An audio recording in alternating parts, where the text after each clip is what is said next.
I suppose there will always be challenges to face in life.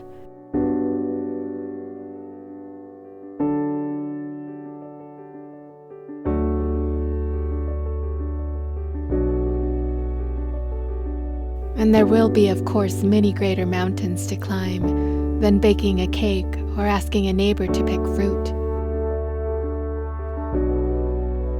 However, taking these small steps helped me to move forward and helped me to rebuild my foundation.